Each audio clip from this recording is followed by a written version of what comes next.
500 से ज़्यादा करोड़पतियों की सफलता का सबसे बड़ा एक ऐसा राज जो ना खरीदा जा सकता है ना किसी को दिया जा सकता है।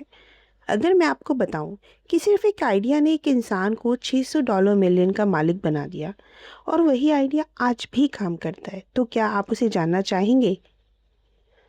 यही है chapter 1 of think and grow rich by Napoleon Hill, the secret of success. इस बुक को स्टार्ट करने का पर्पस एंड ये कैसे स्टार्ट हुआ इस बुक में मेंशन है और ये बहुत इम्पॉर्टेंट भी है। बात है 1908 की। अमेरिका में रिसेशन था, जॉब नहीं थे, लोग फाइनेंशियली स्ट्रगल कर रहे थे। उस वक्त एक यंग जर्नलिस्ट था, नेपोलियन हिल, जिसके पास ना पैसा था ना कोई काम। उसने एक मैगजीन के लिए लिखना शुरू किया, बॉब टेलर्स मैगजीन। सिर्फ सिर्फ सक्सेसफुल लोगों की स्टोरीज लिखते थे। इस जॉब से ज़्यादा इनकम नहीं आती थी, लेकिन इस जॉब ने नेपोलियन हिल को वो दिया जो शायद किसी भी चीज़ से नहीं मिल सकता था। उसकी पहली मुलाकात हुई एंड्रयू कार्नेग से। एंड्रयू कार्नेग अमेरिका का स्टील किंग, दुनिया का सबसे अमीर लोगों में से एक। जब हिल पहली बार उनसे मिले, एंड्रयू ने उन्हें सिर्फ एक 3 आवर इंटरव्यू दिया, लेकिन एंड्रयू हिल से इतना इम्प्रेस हुए कि उन्होंने हिल को अपने एस्टेट पे पूरा वीकेंड स्पेंड करने का इनविटेशन दिया। और उस वीकेंड में एंड्रयू ने बोला, उससे नेपोलियन हिल की ज़िंदगी बदल गई। एंड्रयू ने कहा, ये कितने अफसोस की बात है कि हर नई जनरेशन को सक्सेस की फ़िलॉसफी खुद से ढूंढनी पड़ती है, ट्रायल एंड एरर से, जबकि ये प्रिंसिपल बिल्कुल क्लियर हैं। और फिर उन्होंने हिल के सामने एक बड़ा चैलेंज रखा, क्या तुम 20 साल या उससे भी ज़्यादा अपनी ज़िंदगी की इस रिसर्च में लगा सकते हो? 500 से ज़्यादा सक्सेसफुल लोगों से मिलोगे, उनका इंटरव्यू करोगे और एक ऐसी फ़िलॉसफी बनाओगे जो दुनिया में हर किसी इंसान के काम आ सके। कंपेंसेशन सिर्फ इतना, एंड्रयू इंट्रोडक्शंस करवा देंगे, बाकी सब कुछ हिल को खुद से देखना था। और जानते हो हिल ने क्या किया? उन्होंने सिर्फ 29 सेकेंड्स में हाँ बोल दिया। एंड्रयू ने बाद में बताया, अगर हिल ने 60 सेकंड से ज़्यादा लिए होते तो ऑफर वापस ले लेते, क्योंकि जो इंसान सही इन्फॉर्मेशन होते हुए भी डिसीजन नहीं ले सकता, वो कभी भी बड़ा काम नहीं कर सकता। अब आता है इस चैप्टर का वो हिस्सा जो इसे बहुत स्पेशल बनाता है, द कार्नेग सीक्रेट। हिल ने पूरी किताब में इसका नाम कभी डायरेक्टली नहीं बताया। वो इसे 100 बार मेंशन करते हैं, लेकिन सिर्फ जब आप रेडी होंगे तब आप इसे खुद समझ लेंगे। ये कहते हैं, ये सीक्रेट 2 हिस्सों में आता है और उसका एक हिस्सा तो आप पहले से ही अपने अंदर लेके चल रहे होते हो। अब आप सोच रहे होंगे ये सीक्रेट क्या है, और यही तो हिल की जीनियस है।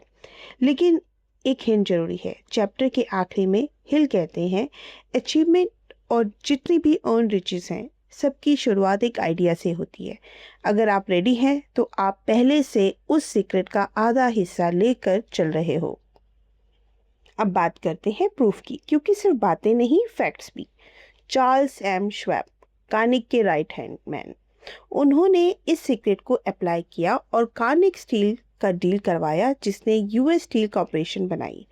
अकेले इस एक काम ने श्वैब को $600 मिलियन कमा कर दिए। आज के टर्म्स में ये 12 बिलियन से भी ज़्यादा है। थॉमस एडिसन, स्कूल सिर्फ 3 महीने गए, लेकिन ये सीक्रेट उसे कभी भी स्कूल जाने से पहले ही मिल गया था। रिजल्ट, 1000 से ज़्यादा पेटेंट्स, दुनिया का सबसे बड़ा इन्वेंटर। हेनरी फोर्ड, ना पैसा था ना प्रॉपर एजुकेशन, एक सीक्रेट उनके हाथ में था, एक ऑटोमोबाइल एम्पायर खड़ा कर दिया। किंग जेलेट, एक ट्रैवलिंग सेल्समैन, ट्रेन में शेव करते वक्त आइडिया आया, सेफ्टी रेजर, और उस आइडिया ने से एक कॉर्पोरेट जेन बन गया।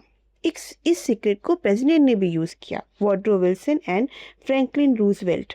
इन्होंने इस सीक्रेट को वॉर ट्रेनिंग में भी दिया अपने सोल्जर्स को। और ये सिर्फ कुछ लोगों की बात नहीं है। नेपोलियन हिल ने 500 से ज़्यादा मल्टी मिलियनियर का इंटरव्यू किया। उनकी एक छोटी सी लिस्ट, जॉन डी रॉकफेलर, $1000 से शुरू करके दुनिया का सबसे बड़ा ऑयल एम्पायर। FW वुलवर्थ, एक जनरल स्टोर क्लर्क से वुलवर्थ रिटेल चेन का मालिक। एलेक्जेंडर ग्राहम बेल, टेलीफोन का इन्वेंटर। विल्बर राइट एक बाइसिकल शॉप ओनर, लेकिन पहला फ्लाइंग मशीन उसी ने बनाया। जॉर्ज ईस्टमैन, ईस्टमैन कोडक का फाउंडर। ये सब अलग अलग फील्ड्स के लोग हैं, अलग अलग बैकग्राउंड से आए हैं, लेकिन एक चीज़ कॉमन थी, कहानी का सीक्रेट। अब एक बहुत इंपॉर्टेंट बात, हिल कहते हैं ये सीक्रेट ना खरीदा जा सकता है, ना दिया जा सकता है, ना सीधा सिखाया जा सकता है। एजुकेशन से भी कोई कनेक्शन नहीं है। एडिसन के पास 3 महीने की स्कूलिंग थी, तो क्या ये पढ़ने लिखने वालों के लिए नहीं है? नहीं, ये रेडी होने के बारे में। हिल ने एक बहुत इंपॉर्टेंट चीज़ कहती हैं, जो लोग इस सीक्रेट को एक्वायर कर लेते हैं और उसे यूज़ करते हैं, वो लिटरली सक्सेस की तरफ स्वीप हो जाते हैं। और साथ में ये भी, कुछ भी फ्री नहीं मिलता। इस सीक्रेट की भी एक प्राइस है, लेकिन उस प्राइस की वैल्यू, वो प्राइस बहुत कम है। और ये एक शॉकिंग इंसाइट है। हिल कहते हैं कि उन्होंने कभी ऐसा इंसान नहीं देखा जो इस सीक्रेट से इंस्पायर्ड ना हुआ हो, और ना ऐसा इंसान देखा जिसे इस सीक्रेट के बिना सक्सेस मिला हो। ये इतना पावरफुल है। अब आप सोच रहे होंगे कि ये सीक्रेट आखिर है क्या। हिल की एक बात याद रखिए, ये सीक्रेट किताब से जम करके आपके सामने आ जाएगा जब आप रेडी होंगे।